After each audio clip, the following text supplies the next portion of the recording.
Wow, that was absolutely beautiful. Thank you. So I want you to turn to one person and say, I'm glad you're here today, but this is for me. Just one person. I'm glad you're here today, but this is for me.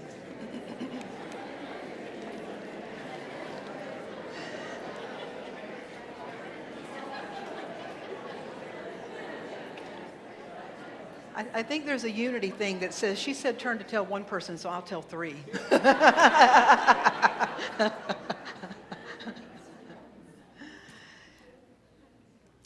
I can reduce today's message into this nutshell. Don't ever confuse your who with your do. Do not ever confuse your who with your do. Would you say that with me? Do not ever confuse your who with your do. I could probably invite the ushers up and Kat come to see her next song and just... and Daniel would be very happy. that is the message. I want to really break that down today in the hopes that it reaches all of us at a new level. It sort of begins our life. Ram Dass, I love the wonderful Ram Dass, who lives on Maui. He says we all go through somebody training. We're born into this world, and everyone and everything around us begins to tell us who we are as a somebody in their eyes, and we take all of that on. And then at some point in time, we need therapy or a 12-step program or a new spiritual teaching or something, because we're so confused. We don't know who the beep we are. And so it's like, who am I really? And so it's constantly this thing about don't confuse your who with your do. And so how does it sort of happen? How many of you growing up received an allowance? How many of you as parents or grandparents have maybe given an allowance? How many of you know at least what an allowance is? Okay, we got everybody. Kids. I remember growing up, my sister, I'm the oldest, but my sister and I are only 18 months apart, and then I've got a brother 14 years behind. By the time he came along, I thought my parents had just completely changed. They raised him completely differently than they did the two of us, it seemed. But the two of us, 18 months apart, growing up, and at times we would receive our, what did I just say? Allowance. We'd receive our allowance. If we did certain things, if we did our homework, if we went to bed on time, if we did our chores, if we didn't fight with each other, or at least if we didn't get caught fighting with each other, because as sisters that close we fought. But if we did those and met those list of things and conditions, then we would receive our allowance. But if we didn't do those things, we didn't get the allowance. Or perhaps, the family had some unexpected expenses, or they may just change their mind. And so it was not anything that you ever could 100% count on or know exactly, what you were going to get. But I remember my dad telling us that one of the important things about an allowance is it teaches you about life and how you work and you do this, and in exchange you get this. And that's very much like our society. You go to a job and you do this, and in exchange you receive this. And what begins to happen is we begin to confuse our who with our do. Because all of a sudden it's as if life is conditional. And that means that we then start to place those same conditions on us. Because in the work world, so to speak, or this world of currency and exchange at one level, you give this and you receive this. There's always some conditions. And so we then begin to feel like, well, my worth is based on conditions, certain conditions being met. And of all institutions, it's the religious, not spiritual, but it's the religious institutions that really increased that idea about you had to meet these conditions in order to be worthy. Everyone still breathing?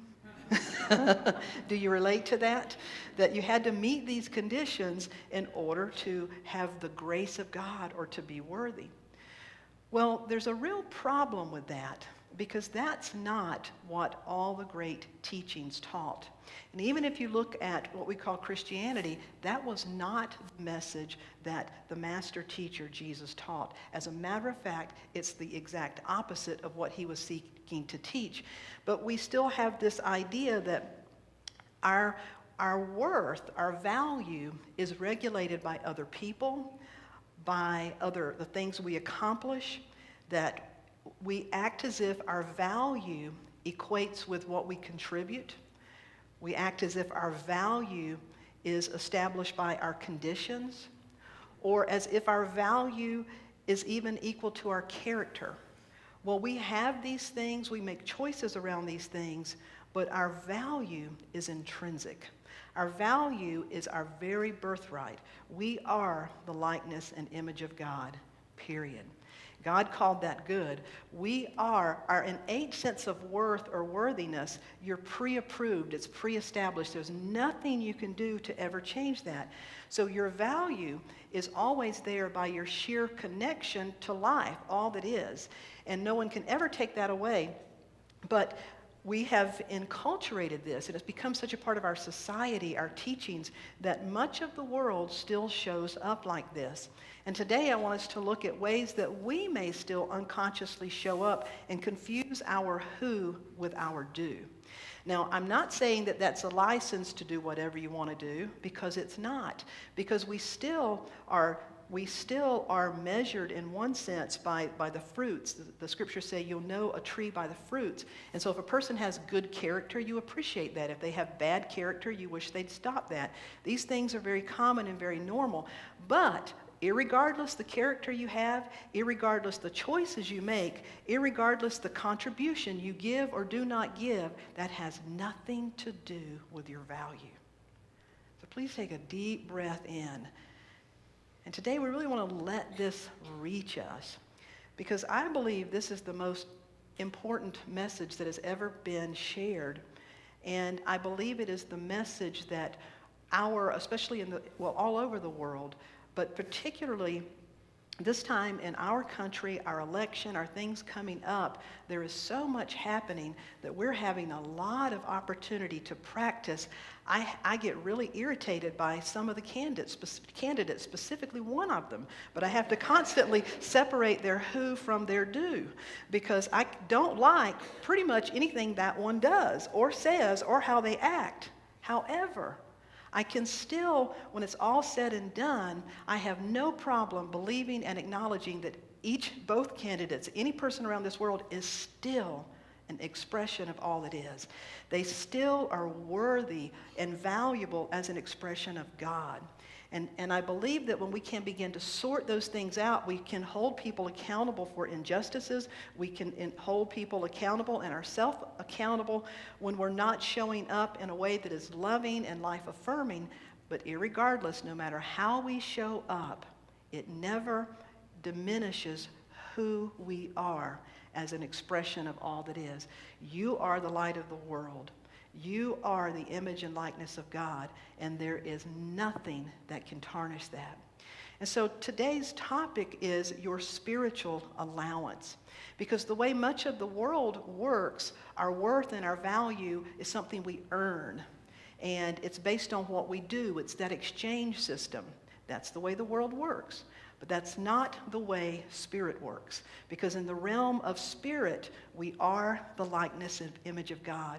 And so I want to actually use some scriptures today for us to hopefully really uncover this. The first is a story about Peter that's found in Acts chapter 10, and it goes like this. It's sort of if you happen to read this, it's sort of an odd story that's stuck in, but it's very profound. And it comes from, again, Acts chapter 10. Peter was going up to the roof to pray. Now, anytime we hear up to pray, it means up in consciousness, that we're elevating our consciousness. So Peter was really going up to pray. He was hungry and wanted to eat, But while the food was being prepared, he had a vision. He saw heaven open and something coming down that looked like a big sheet being lowered to the earth by its four corners. In it were all kinds of animals, reptiles, and birds. And a voice said to Peter, "Get up, Peter, kill and eat." But Peter said, "No, Lord, I have never eaten food that is unholy or unclean." So what does it mean here? Peter was Jewish. The Jewish tradition was very clear about what was clean, what was unclean, what was holy, what was unholy. There were many conditions that needed to be met in order to maintain cleanliness and holiness. And so here's this dream where he sees the sheet come down from heaven, reptiles, all these animals, and the voice from heaven says, "Kill, eat."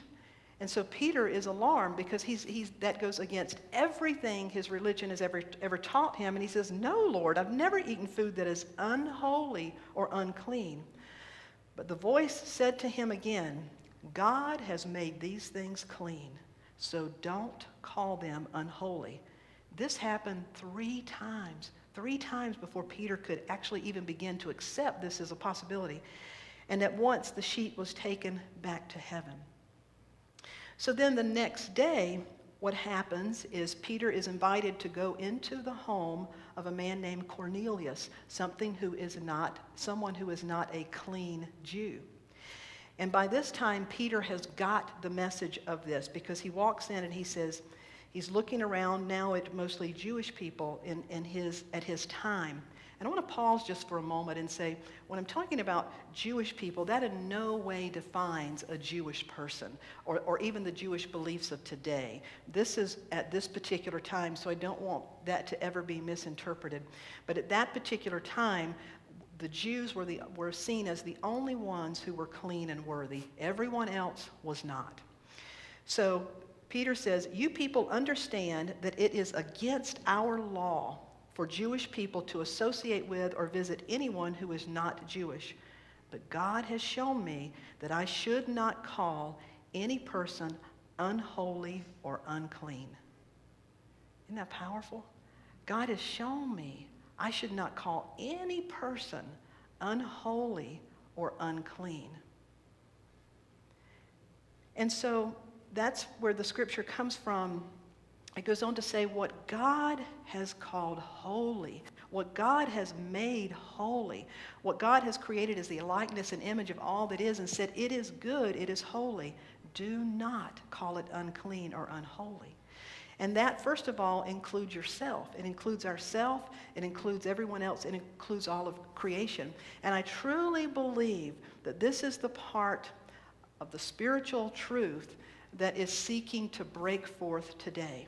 Because can you imagine if overnight everyone on the face of the earth suddenly heard this booming voice from heaven that said, "Anything that I created, don't ever call it unholy." Can you imagine what radical transformation would take place? Every war would stop. Every church would throw away its religious creed and doctrine. Every place where there's insiders and outsiders, the wall would come tumbling down. Because creation says, everything that I've made is holy, so don't call it unclean or unholy. End of discussion, that's it. But so we are still, just like it took Peter, it had to be said several times. It's been said through many avatars. It's been said by many spiritual traditions. It's been said by many different ways. And I think we're just beginning to wake up and really comprehend what it means to understand and not to confuse your what, who with your do. Don't confuse your who with your do. And so in this same time then, when in the life of Jesus, this is the message he was teaching. This is the message for which he was killed, because it was very different. It did away with the need for priest and atonement and somebody to be the middle person between you. Somebody else had the power and controlled and held the control over what would make you acceptable or not acceptable, holy or unholy. This just totally did away with it because you were already holy. And so now the only thing that happened is you needed to acknowledge it, you needed to accept it, you needed to believe it, and you needed needed to act on it. You didn't have to earn it, but you did have to believe it and to act on it. That's the bridge we're still seeking to gulf, to bridge, is that it is the truth, but to get it in every cell of our bone and to act on it. And when we know it, you cannot hold your brother or sister in the darkness and hold yourself in the light. That we're all holy or none of us are. And so powerful healing and transformation begins to take place when this happens. And so when Jesus was teaching this, it boggled the minds of the people who were listening. So finally one day, some of the scribes and the Pharisees, the people who really studied the law and wanted to understand it, they asked Jesus, they said, okay, just tell us then, out of all these 600 and something laws, what is the most important? And this is what Jesus said. Would you show me the first slide? He said, love the Lord your God with all your heart, all your soul, and all your mind, and all your strength. The second commandment is this, love your neighbor as you love yourself. There are no commandments more important than these. There's no other condition. This is it. If you want a condition to meet in order to be worthy or to be whole, then that's it. It's simply love. Because love is not an emotion. We experience love through emotion, but love is our essence. And so he pointed to this in seeking to help people understand, okay, if you want a law to follow, then follow the law of love. And so when we break this down, if you go one more slide, if you will, he who abides in love abides in God, and God abides in him. And then the next slide. If you look at it like this, what does loving God mean? Well, if you really have that sense of loving God, removing the label for God, but having a sense of loving all that is, the creative presence, life, then that equates to a sense of peace and oneness. If you have love for others, you have loving kindness and compassion. If you have love for yourself, you have abundant, unconditional worthiness and wholeness. So when he said, love God, love others, and love yourself, that's the prescription for having a sense of peace and oneness, having loving kindness and compassion, having a sense of abundant, unconditional worthiness and wholeness. Now, would that not heal the world and heal every heart? And so when we unpack this, it's a profound teaching. So to look at it then, what does it mean then to love ourselves? Again, using a parable or a story that Jesus used to try to teach the followers at the time. This is found in the Gospel of Matthew. This is a story that Jesus told in trying to convey this message that he was teaching, that everyone, your value, your sense of worthiness is pre-established. He said, you see, the kingdom of heaven is like a landowner. This comes from Matthew 20. The kingdom of heaven is like a landowner who went out early in the morning to hire workers for his vineyard. He agreed to pay them a denarius a day and sent them into the vineyard. So it would be like if we take this third of people and I said, you all wanted work, and so go work in the vineyard today and you'll receive $200 a day. Would you all be happy to do it? Pretend you would. Yes, they'd be happy. So they're ecstatic. That's good money. They're ecstatic. They go out and they start working in the vineyard. And then around lunchtime, the story goes on and says in the middle of the day, the owner of the vineyard discovers another group of people, and they want to work too. And the owner of the vineyard says, well, go and work in my vineyard, and I will pay you a fair wage. And all of you are very happy and say, yes, we'll go. Okay, a little more enthusiasm. And then about 3:30 or 4 in the afternoon, Jesus finds this group of people. Well, they want to work too. And he says, well, I've got a vineyard. Go and work in my vineyard, and I'll pay you what is fair. And they all said, yes. They're happy. They caught on. So at the end of the day, he goes over and he pays these people their $200, and they're very happy. And then at noon, he comes over and he greets these people and he pays them $200, and you're very happy. How are you feeling now? Not so happy. And then he comes over to these people who have only been working since 3:30 or 4, and he pays them $200. How are you feeling? They're real happy. How are you feeling? How are you feeling? And so the scripture says, and so it is, that's like the kingdom of heaven. And people are like, what? That's not fair. That makes no sense at all. Well, you have to unpack this. This happens in a vineyard. Vineyard is wine. Vineyard is spirit. So immediately Jesus is saying, now I'm talking about how things work in the realm of spirit.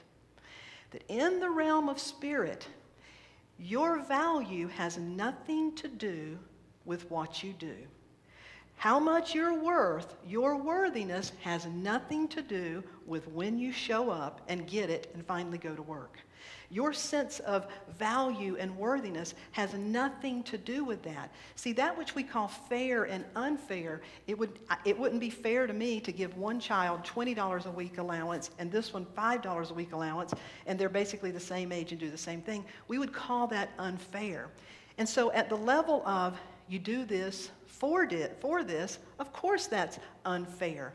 That's not what he's talking about. He's seeking to convey a higher truth, and that is in the upper realm, in the roof, in a higher level of consciousness, in spirit. It is not about earning it. Can we get that? It's not about earning it. Everyone is pre-approved. Everyone has the same amount of worthiness. And so there's a mantra that I love that the late Sky St. John shared with me, and it is, there is none better than or less than, all are holy. Would you say that with me? There are none better than or less than, all are holy. You see, it's not better than, not less than, all are holy. All are holy. So to be able to separate our who from our do. It doesn't mean that we don't seek for equality and justice in our physical world, because we absolutely should.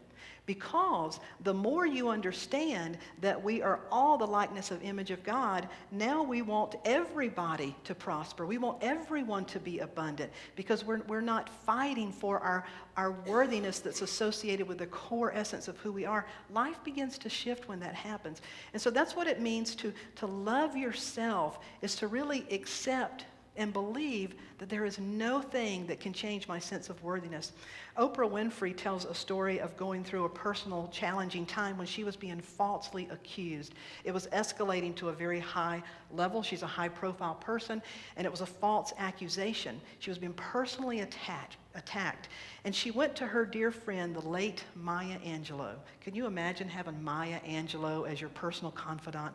Well, Oprah went to Maya and just poured her heart out because, I'm being attacked. People are telling me I'm this way and I'm that way. And Maya said, Oprah, stand still inside your head and know who you are. You are God's child.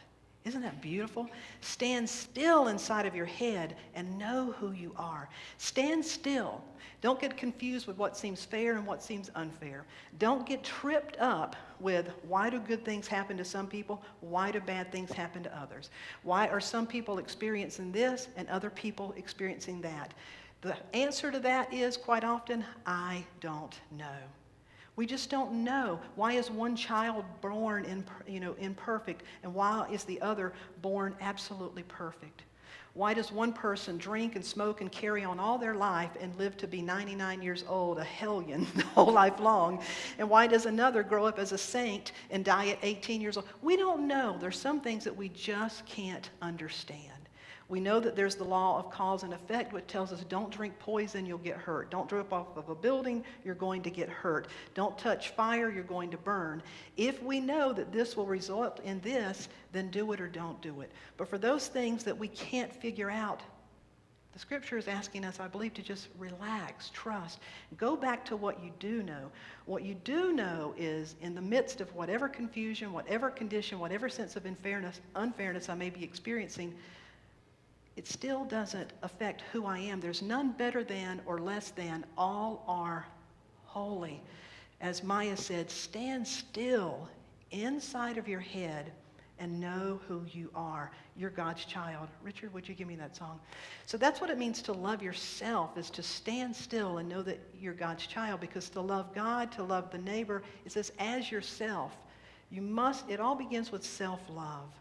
It all begins with self-love. You cannot love any other more than you can love yourself. That's the truth of the matter. So how do we love our neighbor then? What does that mean? Well, the good news is the scripture doesn't say like your neighbor. You don't have to like that candidate or that neighbor who's particularly annoying. You don't have to like or agree with the opinions, the behaviors, the beliefs. You don't have to like those things. But it's about being able to separate the do from the who. That I may never like you, I may never even want to be in the room with you, but I still can know in my heart you're an expression of God, a child of God. I read a recent, an incredible blog this week by a guy who calls himself the Urban Confessional. He attended a recent political convention, and he was standing outside because he's part of a campaign called Urban Confessional. And outside of this big political recent convention, he held up a sign that said, "I am here to listen. Tell me your story." And as he stood outside, he said many people walked by and many laughed. People looked at him like, what was he doing? Other people told him little things and kept going. But he said, she was just staring at me.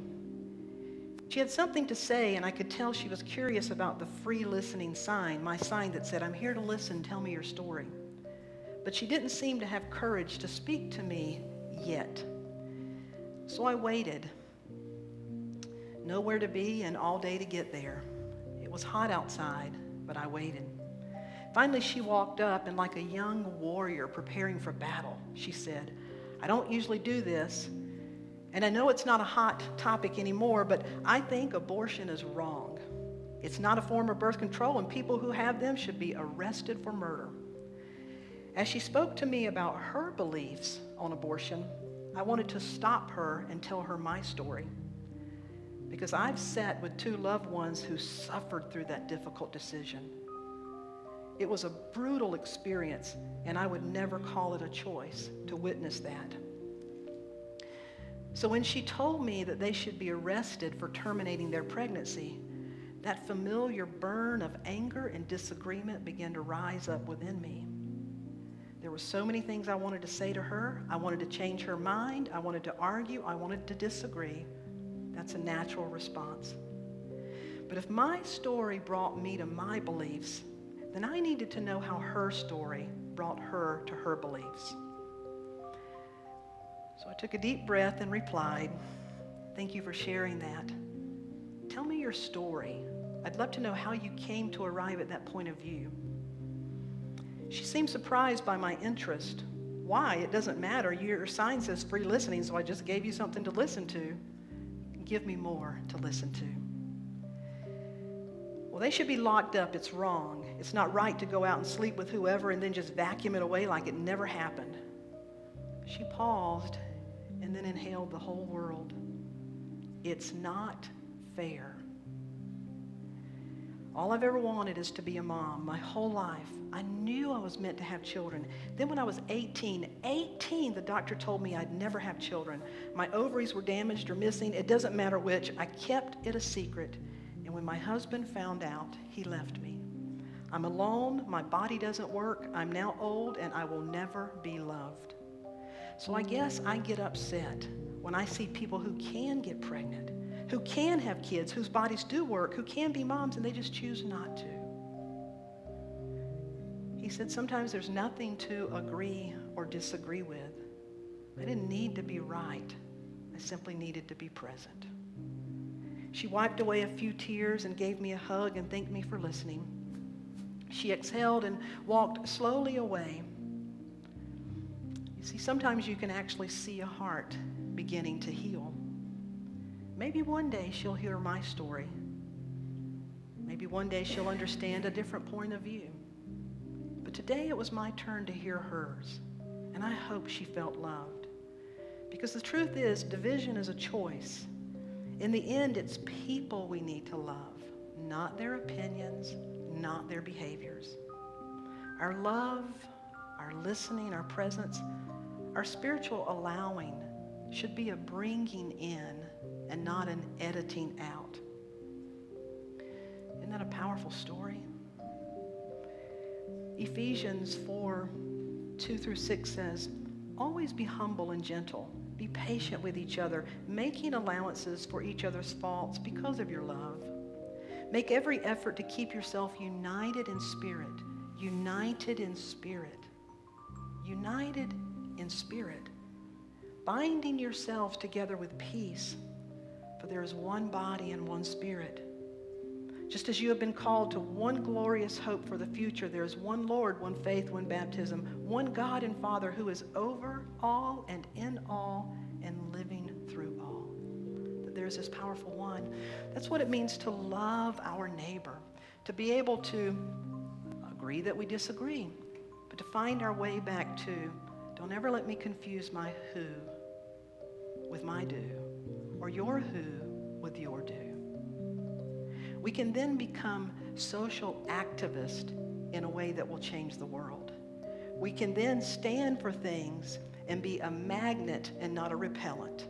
We can then be a source of healing and not a source of divisiveness. And so then to love the Lord our God, well, if there's no better than and no less than, all are holy. No better than, no less than, I am holy. There's no better than, there's no less than, there's love. And moving beyond any label we may have for God into the experience of love. That's what it means to love God, because God is love. So take a deep breath.